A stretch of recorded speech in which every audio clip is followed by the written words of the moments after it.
বিসমিল্লাহির রহমানির রহিম। আসসালামু আলাইকুম রহমতুল্লাহি ওবরাকাতু। নিয়ে আসলাম নতুন আরেকটি ভিডিও নিয়ে আপনাদের মাঝে চলে আসলাম। তো এখানে হচ্ছে একটু ফল টল কেটে দিলাম, বাচ্চারা খাবে। এই যে হচ্ছে আমার দুই ছোট্ট সোনা, সবাই দোয়া করবেন। এই যে এখানে দেখতে পাচ্ছেন আমি রান্নাটা আপনাদেরকে এখন দেখিয়ে নিব।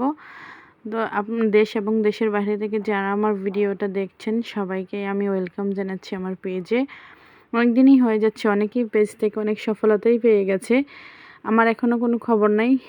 ওকে, এনওয়ে দেখা যাক আল্লাহ তাআলা কী রাখছে কপালে। আমি কন্টিনিউ হচ্ছে ভিডিও দিয়ে যাওয়ার চেষ্টা করি আপনাদেরকে ভালো লাগানোর জন্য। তো এখানে দেখতে পাচ্ছেন আমি তরকারি রান্নায় চলে গেছি। এটা হচ্ছে ডিম রান্না করার একটু তেল ছিল, এর মধ্যেই হচ্ছে আমি বসিয়ে দিচ্ছি রান্নাটা।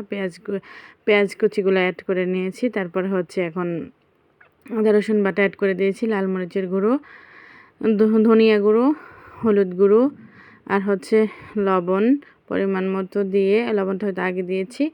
তো এখন হচ্ছে আমি পরিমাণ মতো পানি দিয়ে এখন হচ্ছে আমি ভালোভাবে নেড়ে চেড়ে আমি সুন্দরভাবে মশলাটাকে কষিয়ে নেব। আর ওইখানে দেখতে পাচ্ছেন একদম দেশাল মাছগুলো আমি হচ্ছে যখন এনেছিল বাজার থেকে, মাছগুলো মানে একেবারে টাটকা লাফাচ্ছিল। আমি ভিডিও করতে ভুলে গিয়েছিলাম, তাহলে আপনারা বুঝতে পারতেন।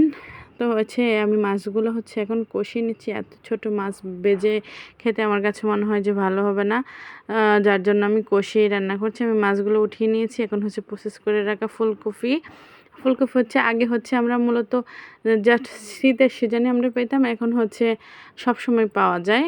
তো যাই হোক, আমি ফুলকপি আর আলুগুলো কষিয়ে নিয়েছি। এখন হচ্ছে ঝোলের জন্য পানি অ্যাড করে নিচ্ছি। তো আমি হচ্ছে পানি অ্যাড করে নেওয়া হয়ে গেছে। আর এভাবে হচ্ছে মাছের পাতলা ঝোল করে খেলে খুব খারাপ লাগে না, মাশাআল্লাহ অনেকটাই ভালো লাগে।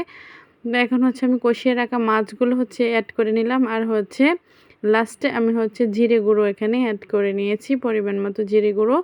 আর হচ্ছে লবণটা অবশ্যই চেক করে তারপর নেবেন। আর হচ্ছে এই প্রসেসে দেশাল মাছগুলো রান্না করে ঝোল করে খেলে খুবই মজা লাগে। আমি 5 মিনিট পর হচ্ছে ঢাকনা দিয়ে দেখে এখন হচ্ছে আমার তরকারি রান্নাটা হয়ে গেছে। ঢাকনা দিয়ে ডেকে রেখে দিয়েছিলাম। দেখেন দেখতেই কত চমৎকার কালারটা লাগছে। আর আমার রান্না দেখে আপনাদের কারো কাছে ভালো লাগলে অবশ্যই আমার পেজের পাশে থাকবেন, লাইক কমেন্ট শেয়ার করবেন। আজকের মতো এখানেই, আল্লাহ হাফেজ।